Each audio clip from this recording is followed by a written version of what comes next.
Has Darren Helm getting back on the PK, have you noticed a difference there? Well, I know you pushed for it, so you have. We'll see. You know, he hasn't had lots of time on it. I mean, he's been on it lots over the last number of years, and you know, we haven't been good enough over the last number of years. That's not on Darren Helm. That's just on everybody that's been on it. You know, we've used different guys this year, and haven't got all the results or haven't got anywhere near the results we've wanted. Last night we gave up a penalty kill goal. Helmer happened to be on the ice, and I'm not saying it was his fault, you know. So we'll just keep going through guys, try to utilize different people and see who does it the best. And if somebody could really grab it and say I'm one of the best killers, when we do the statistics, the guy that's been the best is Glendenning. He's out right now. Abby and Enner would probably be next to the guys that are left, and then the rest of them have kind of all been about the same.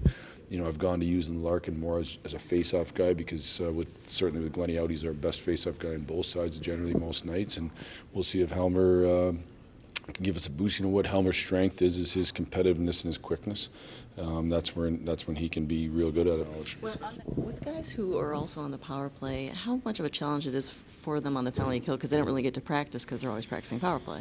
One of the huge challenges, and you know, there'd be one reason why you don't use guys on both. Certainly throughout the league, a lot of guys do both, but it is one of the big challenges. Like in order to get them their reps on the penalty kill, you have to almost overtax them in practice, and then they don't have the energy for the game you'd like them to have. And then if they don't do that, then they don't get any reps in practice. So it's a challenge. You know, as I've kind of gone through it here, as we've struggled in the PK right now, I don't use a whole bunch of guys on both. I didn't use Phil a whole bunch last night, and Larks and Bird haven't gone on both yet either. So we'll see, but it's part of the challenge.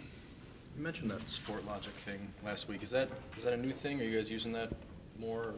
What I would say, I got to be careful because I don't want to. I need an endorsement if I'm using it. What I would say is we've had it a couple of years. I would say their product has gotten better. I would say it's dangerous. There's 1,000 stats on there, and I am somebody who looks at those things with a cautious approach. I think it's easy to grab stats, but oh look, this is it. I think you got to grab the stats, watch the clips, and make sure they make sense. And in a lot of cases in the past, I don't think they have, and I've told them that. And I think they've worked hard to make their program better and whatnot. I think stats you can use stats to build an argument. Like if you're in a debate class, you're using stats to build arguments. And I'm not trying to do that. What we've tried to do is figure out of the thousands of stats that we get, which ones give us any sense of either how we're playing or you know, is there areas that we're not seeing with the human naked eye. I think what's really important when you don't win enough is to identify the issues and attack the issues. And you know, one of the things as we've looked at it and not going into the approach saying, okay, this is the issue, let's go find stats that support it, just looking at some of the statistics, one of the things that we've found is that our 5-on-5 game has actually been pretty good, both offensively and defensively. It hasn't been perfect, but it's been pretty good. So do we need to change our systems? That sounds like no. You know what I mean? Do we need to do what we need to be way better on our penalty kill and our power play. And as I said to the guys today a little bit, we need to make sure we do a great job mentally of not worrying about what's happened. I mean, we got to come up here and answer questions with you guys every day, but who cares? Like, it doesn't matter what's happened. Yep. What matters is what's ahead of us. And I think what happens is sometimes when you've lost a lot, you give up 2 goals and you're down 2-0, but you feel like you're down 8 straight games. The 8 straight games are over. Let's move on. So we just got to do a good job mentally of finding a way to be in the moment. So it's not that they tell you what to do. It's just that they tell you what to pay more attention to. The stats, good statistics, really, really good statistics, which I think there's lots of them that aren't at all. Really, really good statistics take the emotion out of it and take the human recall out of it. Helene recalls a really good play by Darren Helm. Beamer might recall a bad play by, you know, like that's what happens. That's what happens in coaching. You remember 2 or 3 plays each way. This takes that out of it. It takes human recall and emotion out of it when you find good statistics and can help guide you a little bit in some of your decision making. We don't overuse it, and we try to use it as much as we can to help us.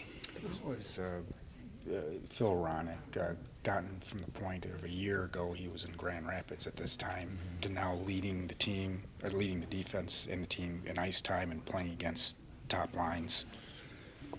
Well, I think first it's a testament to him that when he got sent down, he didn't pout. He went and got better. I think that's why the guys spend time in the minors to get better, so that when they are up here, that they can flourish. You want to see young guys flourishing, getting better. You know, seeing them get better in front of your eyes and not struggling.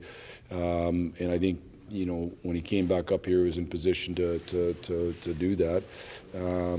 He's been thrust into probably too much ice time.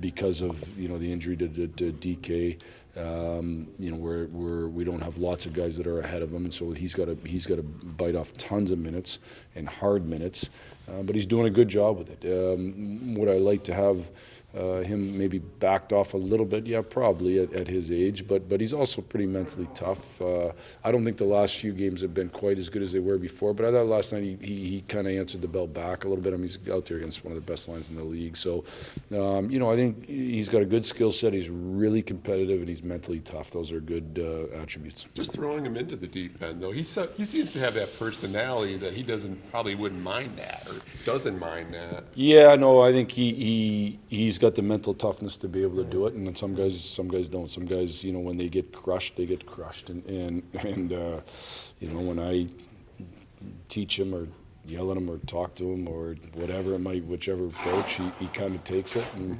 he just moves on, and he decides what he thinks is the right thing. You know what I mean? And that's what the best players do. And he goes on the ice and he does what he thinks is right, and then we coach him, and that's a great attribute. Jeff, tomorrow you play the Vegas Golden Knights. They lost a tough game in Toronto the other night. What makes them so good in year 3? I mean, how do you beat that team? I mean, it's pretty astounding what they've been able to accomplish in this league in a short period of time. Well, they've done a great job. You know, what they did a great job was acquiring players, and the draft was the next go at it in Seattle will be way harder, because I would say people are more prepared. I'd say you've gone through it, you've learned. You know, in the end, they got one of the best goalies in the league. That was a pretty unique situation in Pittsburgh. That situation might not come around for another 20 years. You know, it happened to come around right at the perfect time, and Marc-Andre Fleury over the last number of years has been one of the very best goalies in the league. So the most important position, they've got one of the best players. They've also then been able to, you know, some of the players that have gone there that maybe hadn't played as well have played great. You know, that's a testament to their coaching staff, but it's also a testament to those players. They've got a whole bunch of really good players, and you know, and then you add a Mark Stone, you add a Stastny, you add those guys.